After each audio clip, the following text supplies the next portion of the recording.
Rekan-rekan media yang saya hormati, seluruh kegiatan Bapak Presiden di Seoul baru saja selesai, yaitu terdiri dari pertemuan dengan para CEO, kemudian pertemuan terpisah dengan Hyundai dan LG, dan pertemuan bilateral dengan Presiden Yoon yang merupakan inti dari pertemuan selama kunjungan Bapak Presiden ke Seoul dan diakhiri dengan jamuan kenegaraan. Melengkapi apa yang telah disampaikan Bapak Presiden dalam press briefing, joint press briefing, saya ingin menyampaikan beberapa hal. Ini adalah pertama kali kedua presiden bertemu sebelum beliau berdua sudah melakukan pembicaraan per telepon. Komitmen kedua presiden sangatlah jelas untuk memperkuat kerjasama, terutama di bidang ekonomi. Pada saat bertemu dengan para CEO, minat untuk melakukan perluasan dan investasi baru di Indonesia cukup besar. Pak Bahlil nanti akan menyampaikan beberapa komitmen investasi baru yang muncul dalam pertemuan CEO hari ini. Kemudian kalau kita lihat dari sisi perdagangan kedua negara, mengalami peningkatan yang sangat signifikan. Pada bulan Januari sampai Mei tahun ini, Indonesia sudah memperoleh surplus lebih dari 500 juta US dollar. Dan kalau kita lihat angka-angka sebelumnya, selama ini kita mengalami defisit. Kemudian kalau kita lihat perdagangan 2021, angkanya sudah melebihi 18 miliar. Maka angka perdagangan sekali lagi mengalami peningkatan yang sangat tajam dibanding misalnya tahun sebelumnya 2020 yaitu di angka 13 miliar. Indonesia masih terus mendorong agar hambatan tarif dan non-tarif terutama untuk produk pertanian Indonesia dapat dihilangkan. Sementara itu di bidang investasi Korea Selatan saat ini menduduki posisi ke-6. Tadi saya sudah sebutkan bahwa komitmen untuk penambahan investasi baru sangat jelas. Akan dijelaskan oleh Pak Menteri Investasi. Rekan-rekan, selain itu isu yang terkait dengan kerjasama water treatment juga sedang banyak dilakukan antara dua negara, termasuk dalam pembangunan di IKN dan juga di tempat-tempat lain di Indonesia. Pak Menteri PUPR akan menyampaikan detailnya nanti.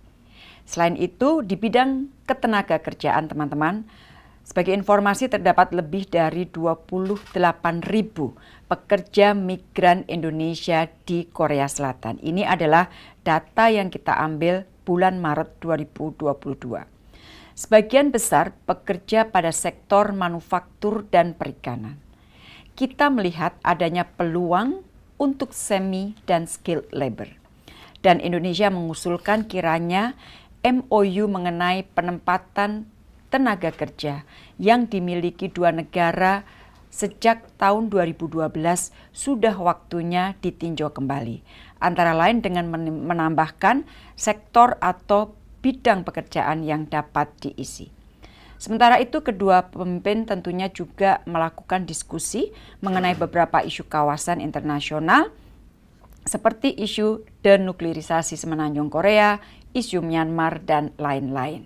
Presiden juga telah menyampaikan secara langsung undangan kepada Presiden Yoon untuk menghadiri KTT G20 di Bali. Tahun depan tentunya kerjasama Indonesia dengan Korea Selatan akan lebih intensif dengan posisi Indonesia sebagai ketua ASEAN. Dari saya sebagai penutup dan dengan selesainya kunjungan Presiden ketiga negara yaitu ke RRT Jepang dan Korea Selatan, beberapa hal yang dapat kita ambil. Pertama, kunjungan ini telah berhasil memperkokoh kerjasama ekonomi. Pendekatan kerjasama yang dibangun Indonesia selalu berdasarkan pada kerjasama yang terbuka, inklusif, dan saling menguntungkan. Kepercayaan pemerintah dan swasta dari tiga negara tersebut terhadap stabilitas politik, pertumbuhan ekonomi di Indonesia sangatlah kuat.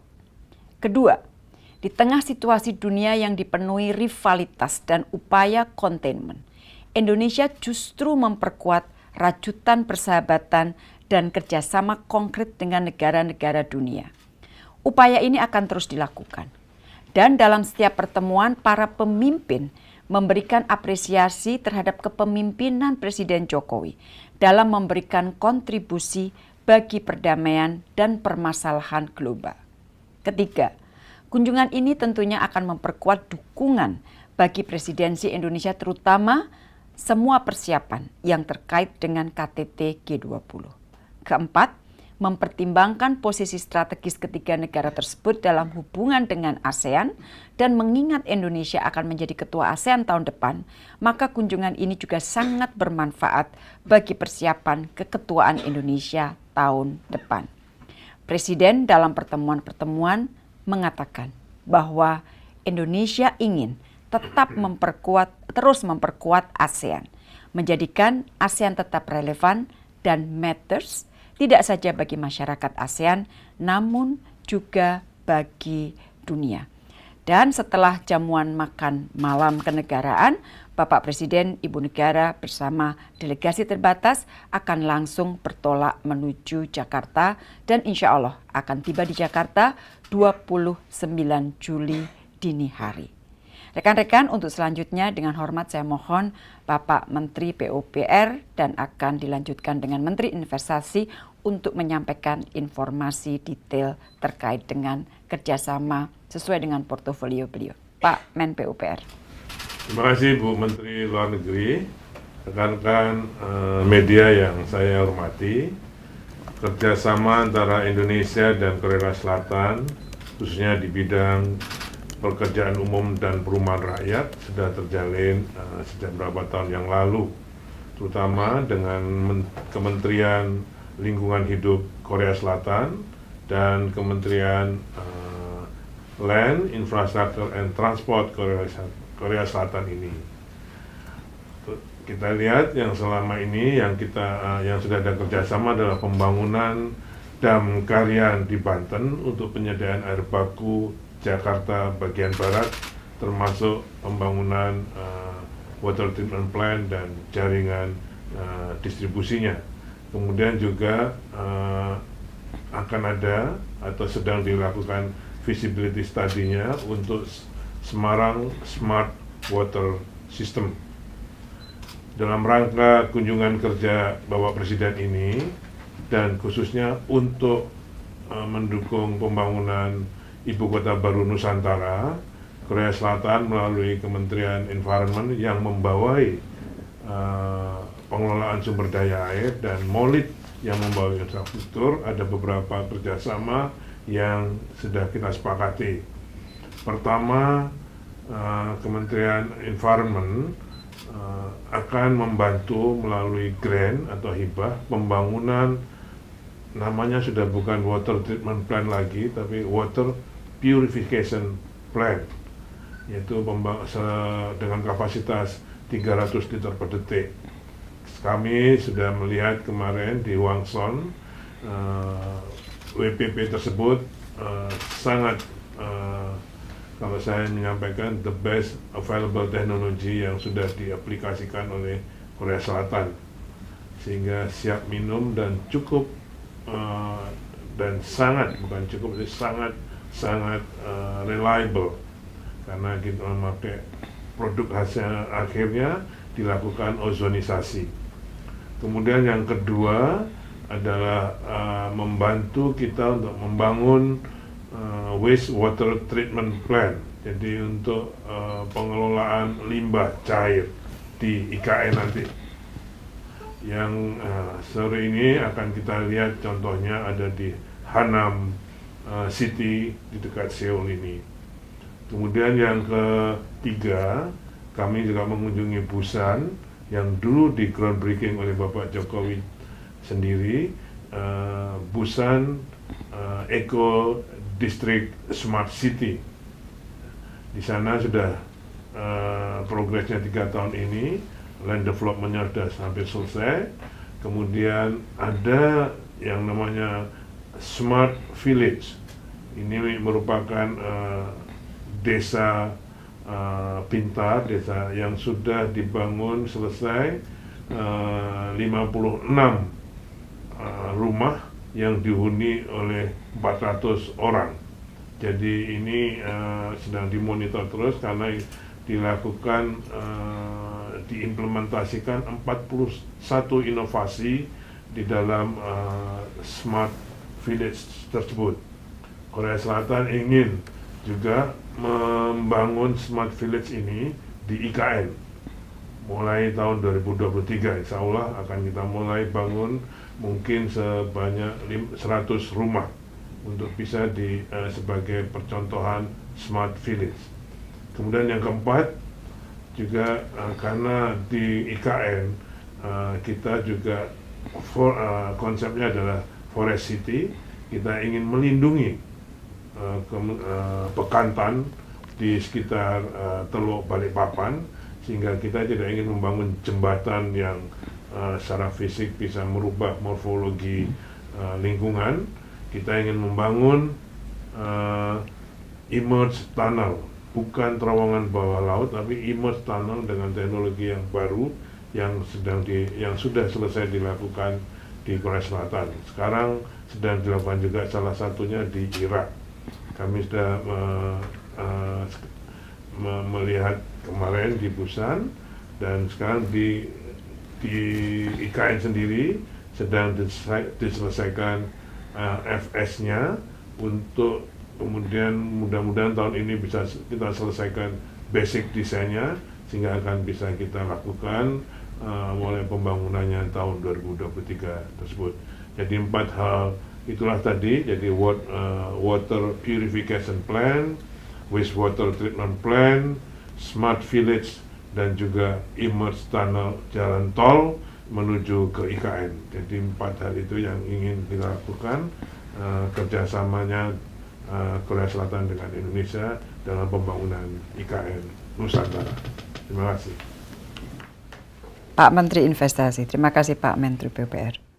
Baik, terima kasih yang saya hormati Bu Menlu dan Pak Menteri PUPR yang telah mengawali penyampaian terhadap kegiatan hari ini sebagai pelengkap dan perintah dari Ibu Menlu untuk menyampaikan tentang hasil pertemuan CEO dengan Bapak Presiden. Perlu kami laporkan bahwa tadi pagi tepatnya pukul 9.30 start mulai ada pertemuan CEO 10 perusahaan yang terkemuka dan sudah melakukan investasi di Indonesia dengan Bapak Presiden.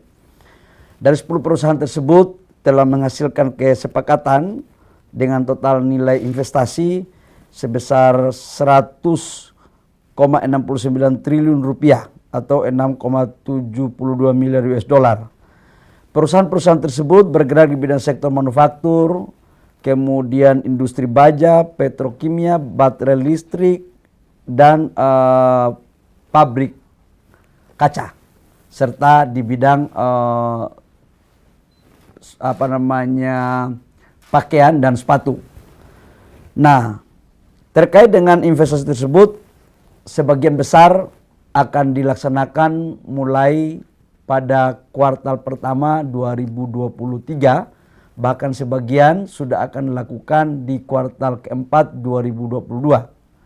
Kami juga sampaikan bahwa dalam penyampaian tersebut, Bapak Presiden memberikan pemaparan kepada 10 CEO tentang kondisi makroekonomi nasional kita, yang dimana tumbuh di kuartal pertama 5,1%, kemudian foreign direct investment kita tumbuh 35%, dan juga adalah pengelolaan pandemi COVID yang salah satu terbaik di dunia.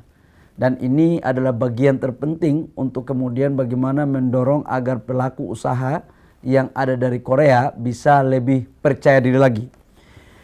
Yang kedua juga kami sampaikan bahwa Indonesia terus mendorong agar investasi di sektor energi baru terbarukan dan industri hijau dapat terus dilakukan agar ini memenuhi konsensus global. Dan pada saat bersamaan, Bapak Presiden juga menyampaikan bahwa kecepatan, transparansi, dan efisiensi bagi proses kepengurusan izin itu bisa kita lakukan perbaikan dari hari ke hari karena dengan undang-undang Omnibus Law atau Cipta Kerja. Tadi ada perintah yang sama kepada kami sebagai Menteri Investasi, yang sama dilakukan juga di Jepang, bahwa kalau ada masalah segera menghubungi kami dari Kementerian Investasi ataupun Pak Menko untuk bisa kita menyelesaikan, dan Bapak Presiden sangat serius sekali bahwa kalau tidak bisa terselesai di tingkat menteri maka diselesaikan langsung oleh Bapak Presiden. Dan di dalam forum tersebut juga tadi pemaparan dari 10 CEO kita memberikan waktu, dan pada umumnya mereka semua puas dengan apa yang telah dilakukan oleh pemerintah Indonesia dalam rangka memberikan pelayanan. Dan kami yakinkan bahwa seperti tadi Ibu Menlu menyampaikan, hari ini Korea masuk dalam urutan 6 besar dan kemarin di kuartal pertama masuk di 5 besar. Tetapi dengan realisasi investasi yang terus menerus, keyakinan saya pada tahun 2022 ini akan masuk pada 5 besar. Selain itu saya juga tadi setelah pertemuan dengan resmi dengan 10 CEO, Bapak Presiden juga menerima khusus dari Hyundai, Chairman Hyundai. Kebetulan tadi menyampaikan bahwa mereka akan melakukan ekspansi untuk mobil listrik dan R&D-nya di Indonesia. Ini masih dalam perencanaan dan juga akan ikut mengambil bagian dalam investasi di IKN. Ini sesuatu hal yang positif.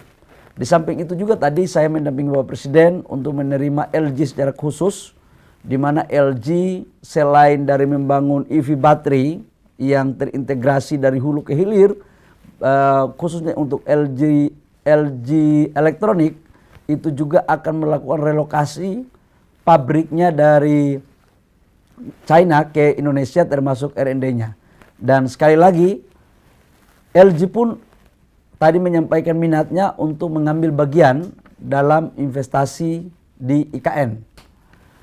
Bapak Ibu semua, teman-teman media, tadi juga kami melakukan penandatanganan nota kesepahaman antara pemerintah Indonesia yang diwakili oleh kami dan PT POSCO dan Krakatau Steel, di mana total investasinya sebesar 3,5 miliar US dollar ini akan masuk pada pengembangan kapasitas industri dari baja dari 6 juta ton menjadi 10 juta ton, di mana ini mempunyai spesifikasi khusus untuk menyuplai kendaraan listrik.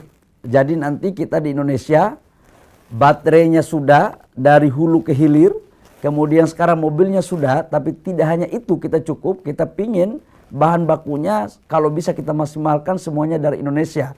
Dan alhamdulillah kita bersyukur bahwa hari ini proses memulai untuk meningkatkan kapasitas produksi di Krakatau Steel untuk spesifikasi baja mobil listrik dapat kita lakukan dan mulai start di Januari 2023. Selain dari itu, kami juga menyampaikan dalam isi MOU kami adalah kerjasama POSCO pingin juga minatnya masuk untuk ke IKN.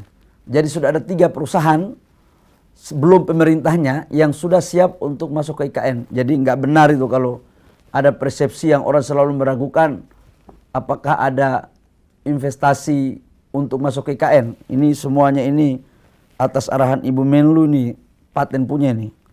Nah, yang berikut teman-teman semua, saya ingin menyampaikan bahwa minat investasi 100 triliun lebih hari ini menunjukkan sekali lagi bahwa investasi di Indonesia tidak hanya dimonopoli oleh salah satu negara tertentu.